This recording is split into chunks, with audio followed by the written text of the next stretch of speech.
This is the second video for my YouTube channel. So today we are going to take a look at The Cherry Orchard by Anton Chekhov. Anton Chekhov was an amazing short story writer and is probably best known for being a short story writer, but he was also a playwright, and he was a very modern playwright for his time, and he is one of the figures who, along with Ibsen and Strindberg, established modern theater. However, we are not going to be just concentrating on modern plays. I was trying to come up with a good title for this particular lecture, so I decided on wrestling with history and its effects, because as with any good work of literature, there's a lot going on. So I'm going to talk a little bit about politics, I'm going to talk about the play, and I'm also going to talk about psychological theory and pose some questions to you at the end for you to actually evaluate history and wrestle with it, so to speak.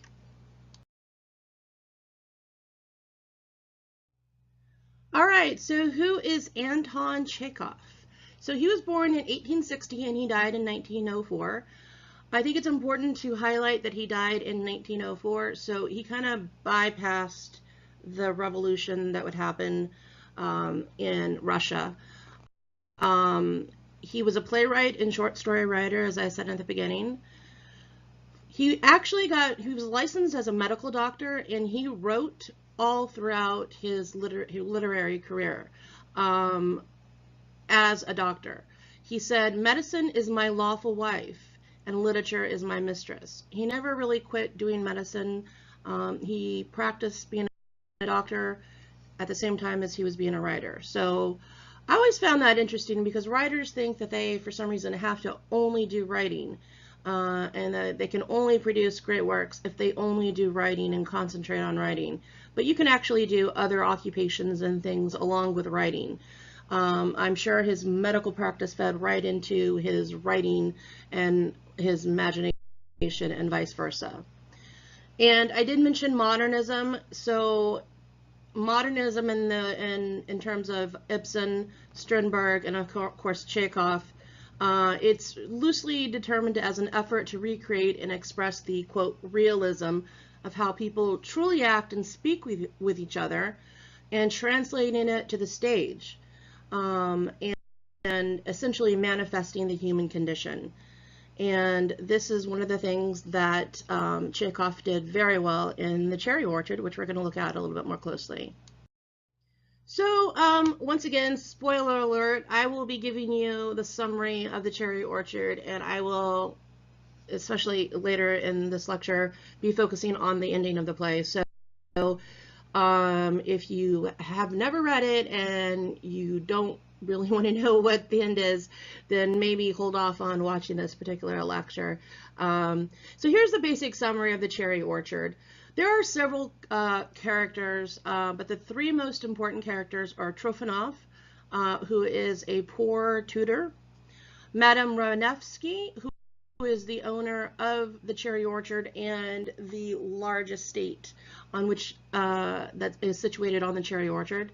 And then we have a figure called Lopakin, and I'm obviously completely destroying the Russian accents on all of these, but he is a former peasant, and he later becomes a wealthy landowner, and he's going to figure in very importantly into this play at the very end.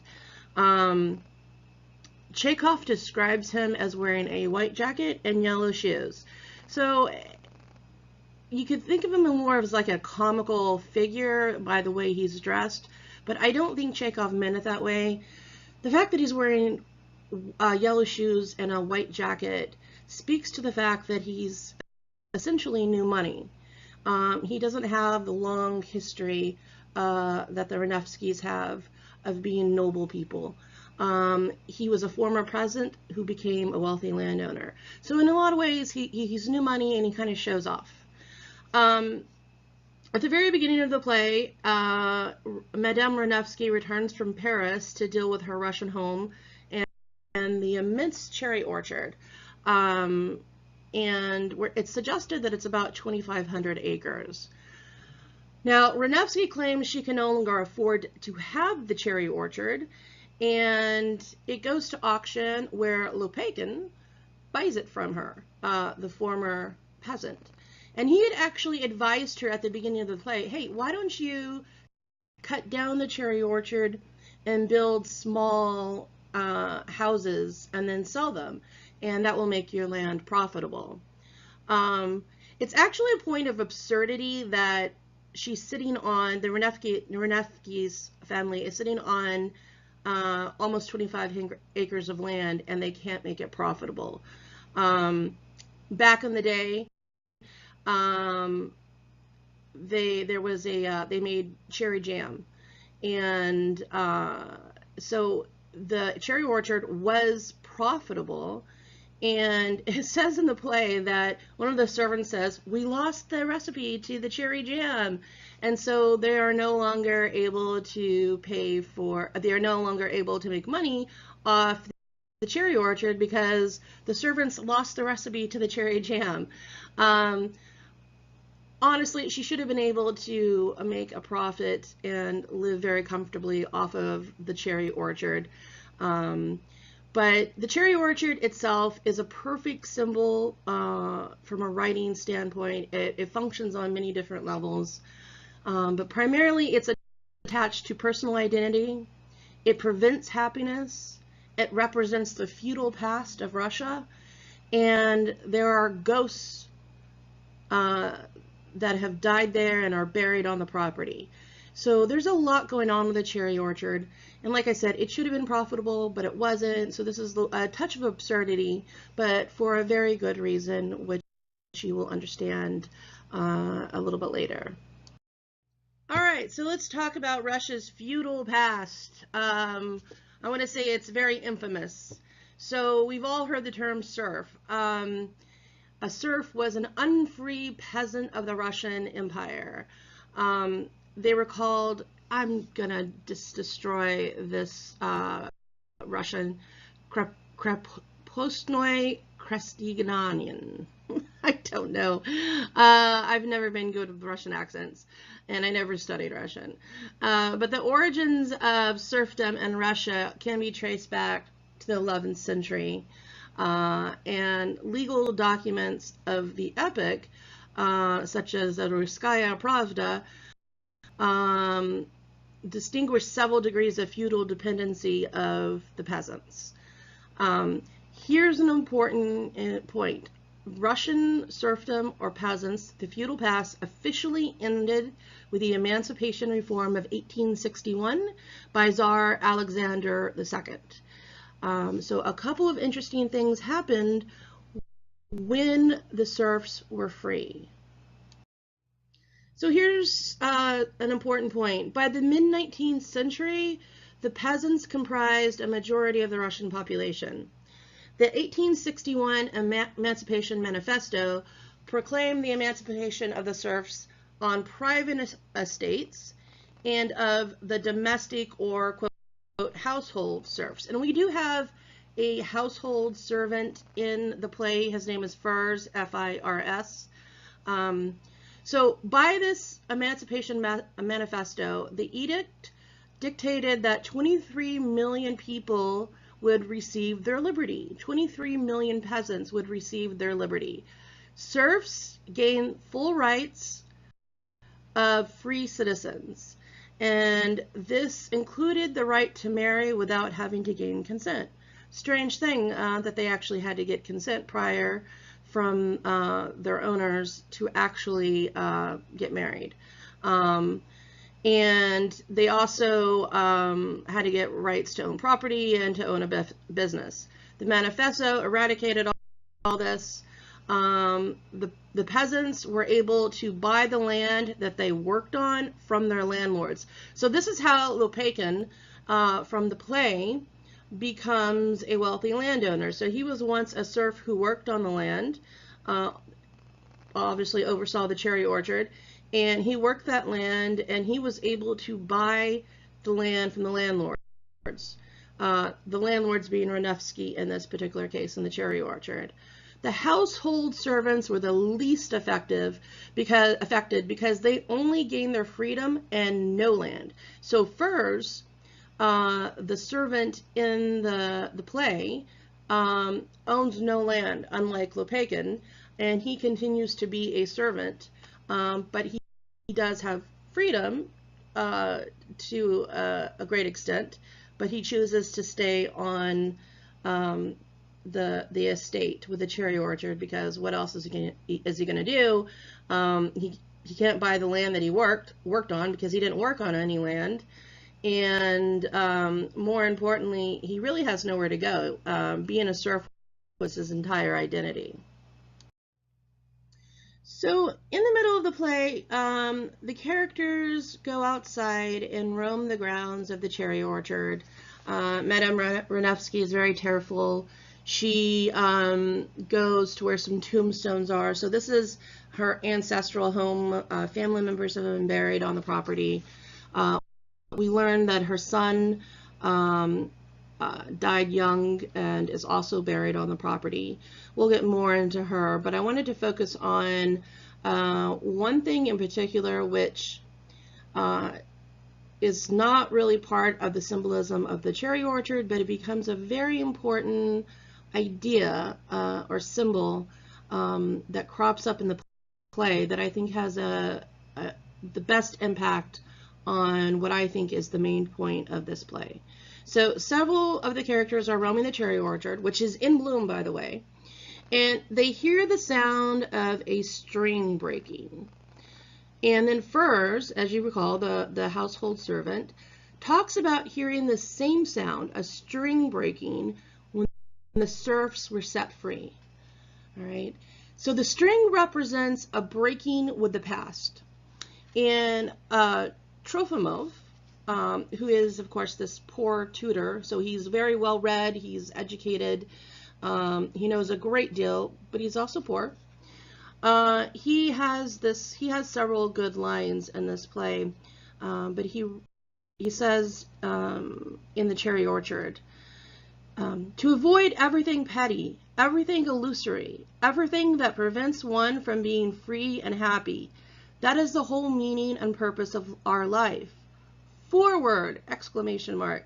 We march on irresistibly towards that bright star which burns far, far before us. Forward! Don't tarry, comrades. This could almost be something that the Bolsheviks would say. And it's interesting that it's coming from Trofimov. So just to remind you, Chekhov died well before the Russian Revolution, but he seems to be predicting it in so many ways. Trofimov could almost be considered Marxist, honestly, and he probably is. Marxist theory in itself is not brought up. He isn't identified by name, but a lot of what Trofimov says does seem very Marxist. So I wanted to read you that quote by Trofimov. So he's talking about a clean break with the past. And the question is, can there be a clean break with the past?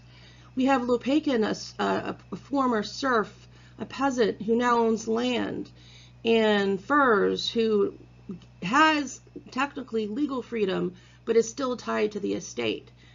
Is there a clean break with the past? And then we have Madame Renevsky, who returns after several years from Paris, France, and she's on the property, roaming the property, crying, tearful. She's full of anxiety.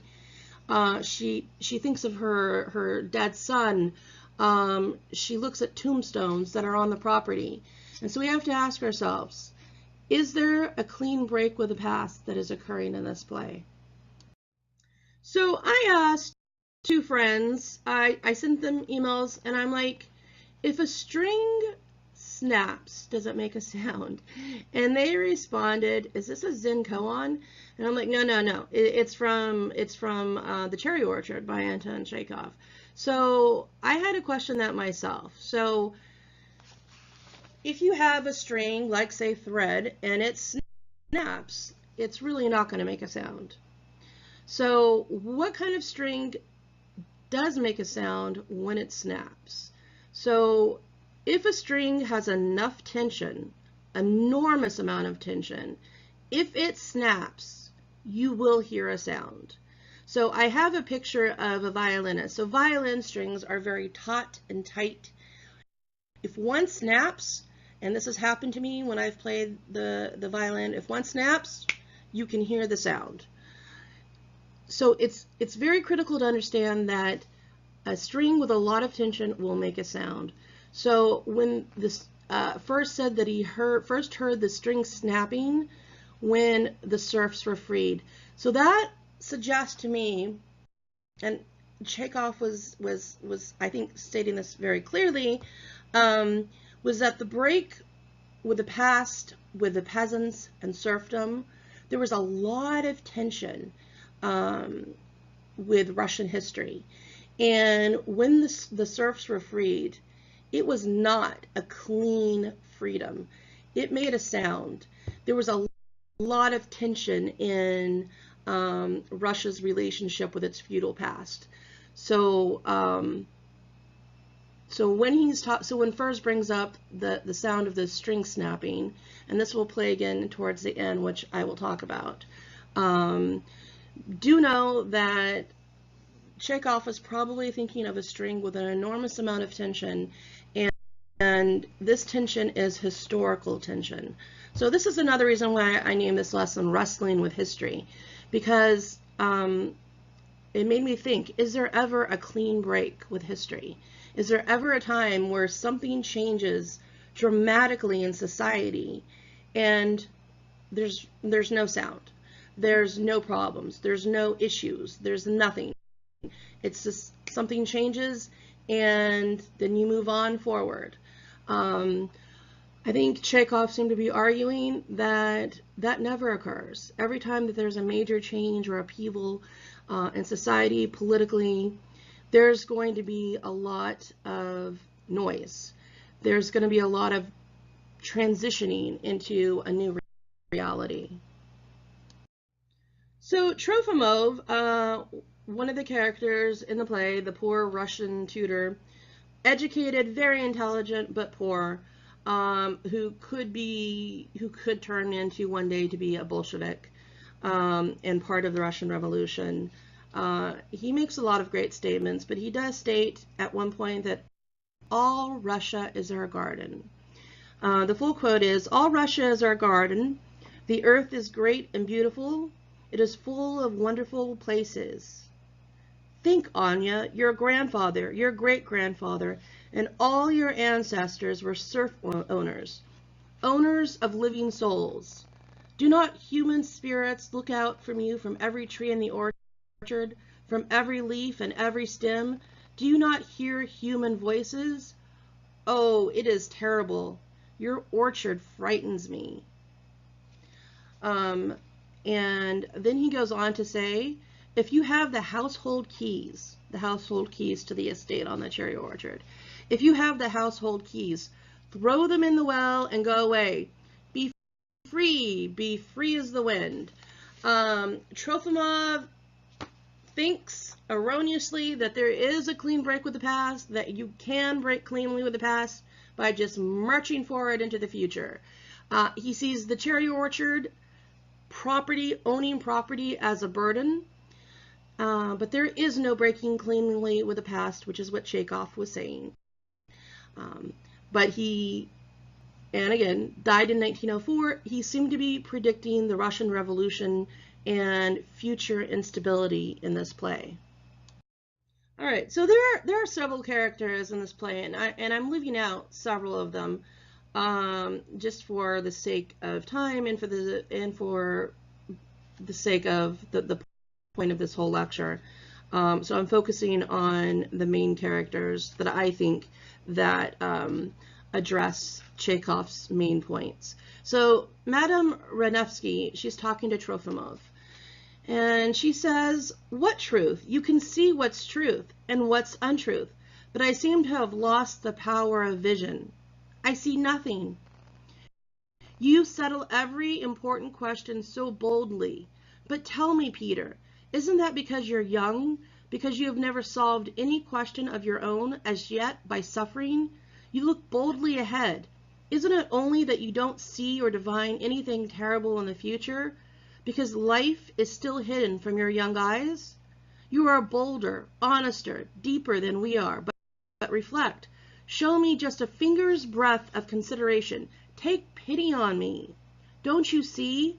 I was born here. My father and mother lived here. My grandfather. I love this house. Without the cherry orchard, my life has no meaning for me. And if it must be sold, then for heaven's sakes, sell me too. My little boy was drowned here. Be gentle with me, dear, kind Peter. So this is her long statement to Trofimov, who wants her to just get rid of the estate, sell it, be done with it, go back to Paris, France, forget all history, just move on, march forward, is what Trofimov had said, and has told a couple of characters in this play, march forward. And Trofimov honestly doesn't get it. He says, well, I sympathize with all my heart, but he doesn't really mean it, because then he launches into another statement about you have to just let their cherry orchard go. So for Madame Renevsky, the cherry orchard is a great burden for her, because there is tied up in her family history, there is Russian history, and it is difficult for her to move forward. All throughout the play, she's full of anxiety and tearfulness, and she's very hesitant to leave. She cries as she walks through the cherry orchard, and she also has some personal trauma. Her son had died on the property, so there's a lot of burden for Madame Renevsky that she can't cleanly break with. So usually when I talk about literature and politics, history, and philosophy, I try to interweave psychology. I have a background in behavioral health, and I'm currently pursuing a PhD in psychology. So let me just tell you a little bit about adjustment disorder. You may or may not have heard about it. It is not one of the most talked about diagnoses out there, mostly because it's kind of a throwaway diagnosis. So when you go to a therapist for therapy and you have medical insurance, so medical insurance in the United States is a managed care system. Generally, this has had a major impact on psychology and therapy in general, because insurance companies want quick therapy. They don't want to pay for years and years of therapy, which is why psychoanalysis, Freudian psychoanalysis or Jungian analysis, which takes years, is not supported and is not paid for by insurance companies, unless you have a very special kind of insurance company and you pay out of pocket and they reimburse you. I don't know, that's possible. But when I was working in behavioral health, I did intakes for people who were seeking therapy, and I assigned them a diagnosis. You had to assign them a diagnosis, otherwise insurance wouldn't pay for it. You absolutely had to give them a diagnosis out of the DSM-5. So sometimes people would come to therapy and they would have some issues that they wanted to work on, but they weren't necessarily truly depressed. And if you're depressed, it must last 2 weeks or longer. If you weren't bipolar, if there wasn't other mood disorders or personality disorders that you could assign to a person, usually the default diagnosis that I would give to a person would be adjustment disorder. I don't want to downplay it too much, because it's a real disorder, but a lot of times you get diagnosed adjustment disorder simply because you don't meet the criteria for so many of the other diagnoses in the DSM-5, and insurance companies require a diagnosis. Adjustment disorder is a short-term condition that occurs when a person has great difficulty coping with or adjusting to a particular source of stress, such as a major life change, loss, or event. The symptoms are very similar to depression: sadness, hopelessness, lack of enjoyment, crying spells, nervousness, anxiety, worry, desperation, trouble sleeping. What makes adjustment disorder different from getting it as a diagnosis of depression is the length of time. So if the symptoms have not been going on for very long, then it's not depression, it's adjustment disorder. And I bring up this theory in reference to this play. I think Madame Ranevsky, I don't know much about her. We don't know anything about her life in Paris, so I don't know if she was feeling these same feelings of sadness and anxiety and crying. I don't know if this was all occurring in Paris. All we have is this short period of time in the play. So I kind of looked at her through the lens of adjustment disorder. This could also be applied to many of the other characters in the play that I actually haven't addressed, who are trying to adjust to the cherry orchard being sold off and done away with, and Madame Ranevsky and her daughter moving back to Paris, France, and leaving Russia behind. So I just wanted to bring up adjustment disorder because I think within the short time frame of the play, you could say that many of the characters were experiencing a form of adjustment disorder. I think culturally or society, from a societal perspective or from a political perspective, a person can undergo adjustment disorder in response to political events. I know that 2 years ago, I had some adjustment issues at the last presidential election in the United States.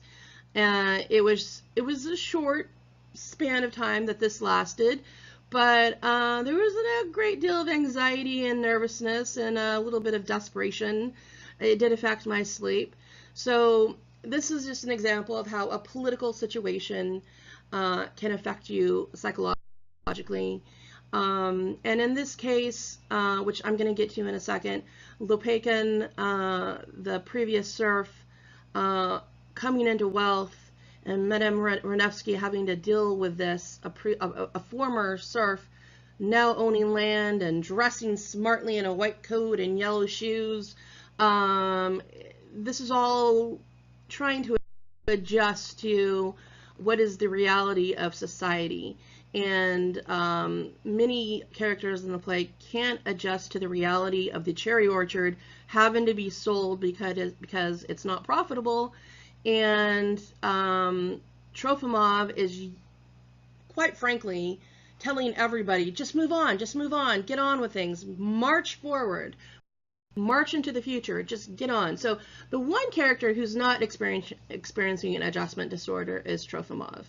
But everybody else seems to have some sort of level of adjustment disorder, with the exception of Lopaykin. But Furs, the household servant, he definitely is suffering from many of the symptoms of adjustment disorder.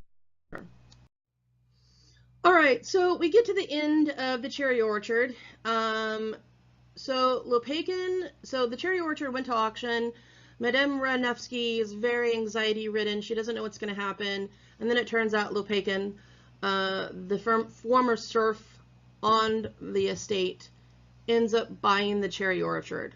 And he actually ends up paying a lot of money for it. And he makes it clear that he's going to chop down the cherry orchard and build little miniature houses or estates and sell them off. So he's going to parcel off the land, and then he's going to make a profit from that.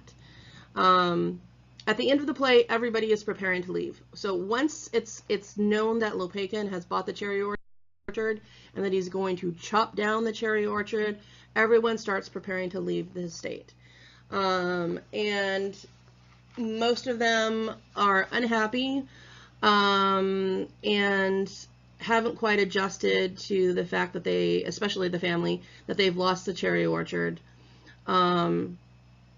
Furs, the servant who I've mentioned, so as you recall, under the emancipation, of the serfs, the household servants weren't granted land because they didn't work on the land. They worked in the estate. So Furs is a former serf slash servant, and everybody leaves, and everybody seems to forget about Furs. And he sits down on the couch and says this: "They've forgotten me. Never mind, I'll sit here. Leonid Andreevich is sure to have put on his cloth coat instead of his fur.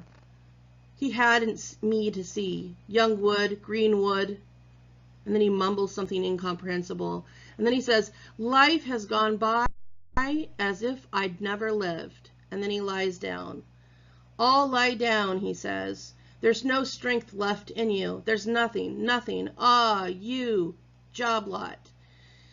And then he lies motionless, and it's suggested that he might have died, actually. And as he's lying motionless on this couch, you can hear a string breaking again. So then we get back to the string breaking. So you can hear the sound of the string breaking, and on top of that, you can hear axes chopping down trees, axes on wood.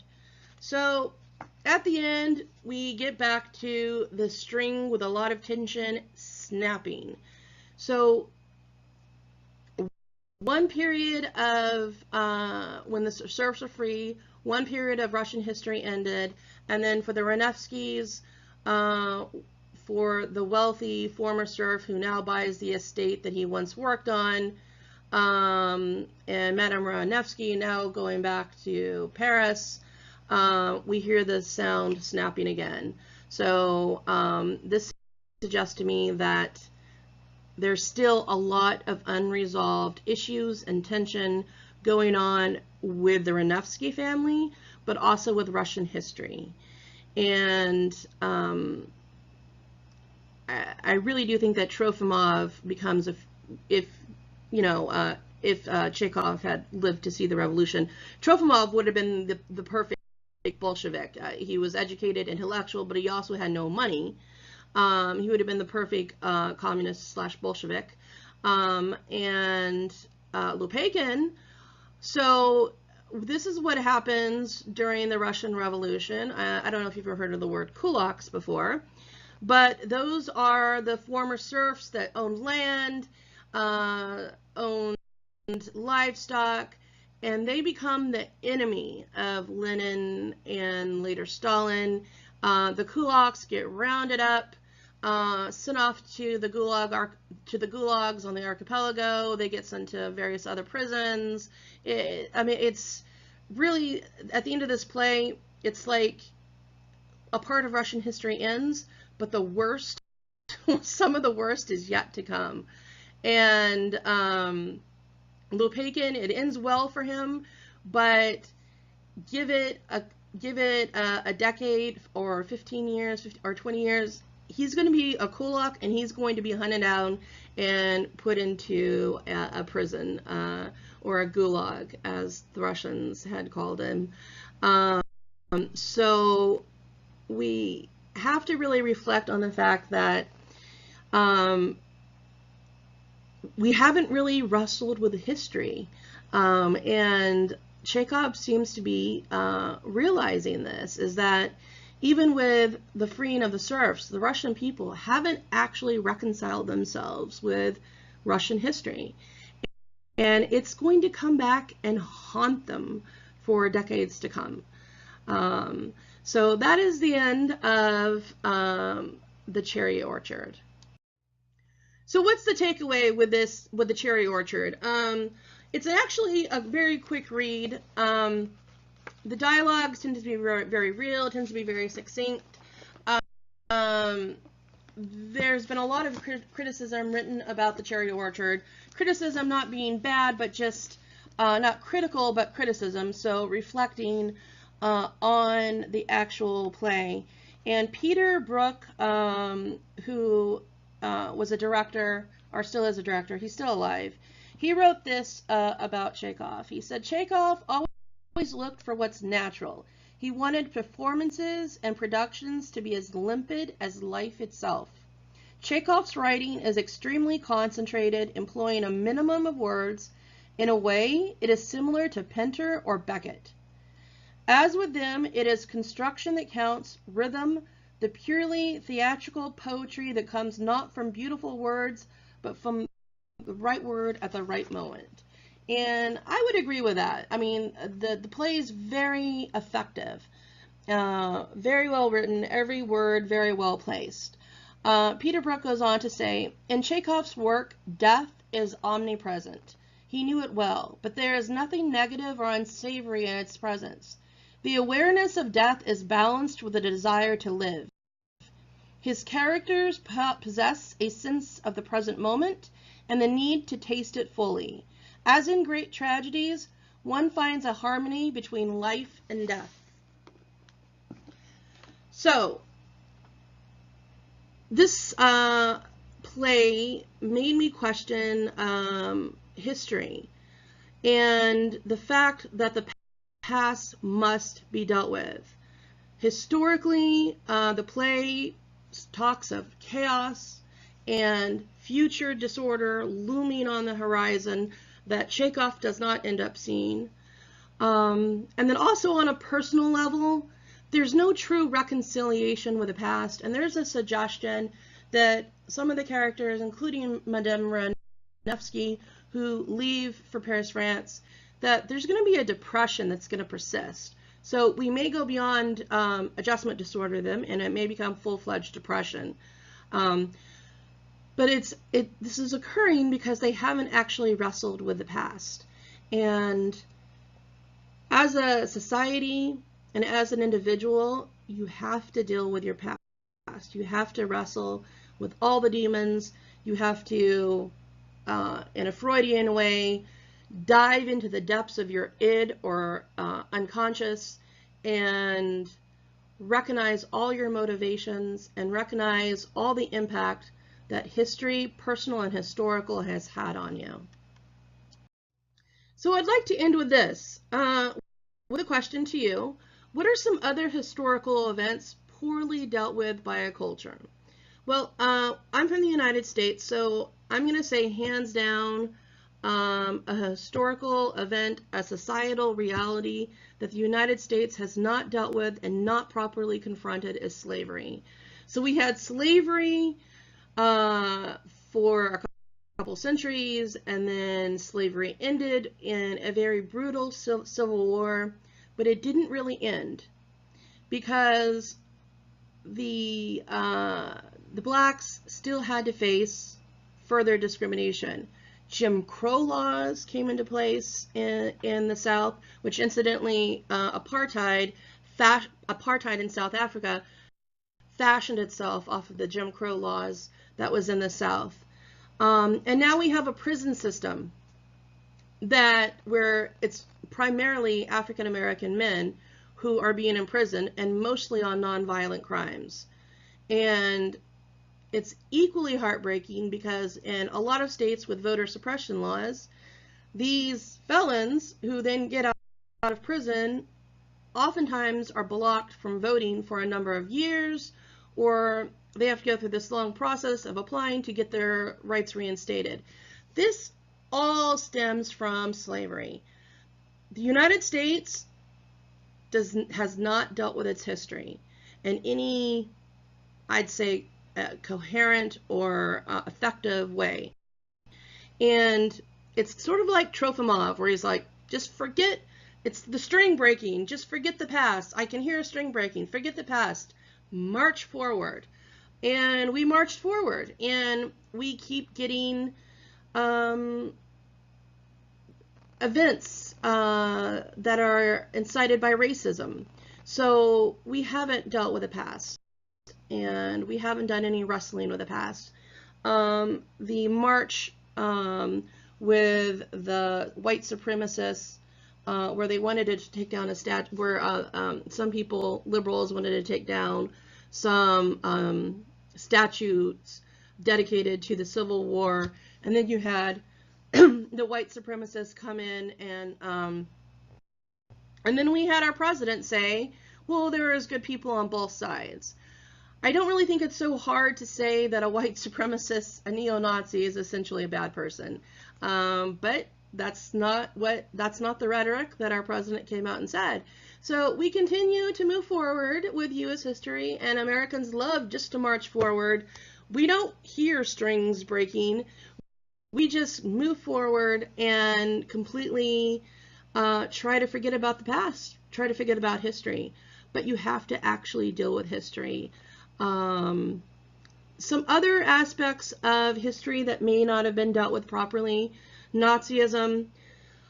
Honestly, I would say that the Germans did a good job post-World War II making sure that all Germans knew about the atrocities that Germany committed during World War II. But did any of this backfire? Because now we're having parties on the right getting increasing power in Germany. So now I'm starting to wonder, did they properly confront history? World War I, it was not properly dealt with. We thought we could come up with an awesome treaty where we punished Germany, and that would be it. There would be peace in Europe. Didn't happen, led right to World War II.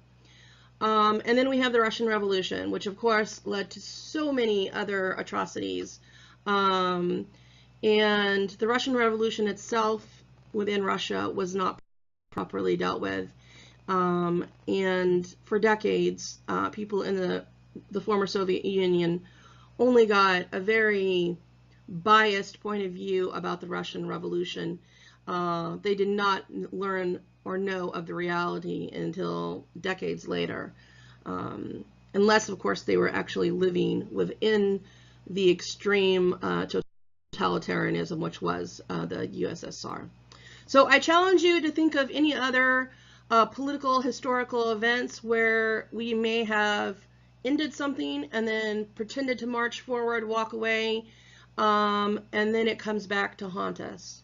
And I will end on that note because I think this play is very much about, the Cherry Orchard is about ghosts and wrestling with history and our ineffectiveness in dealing with both in our lives, both personally and politically and socially.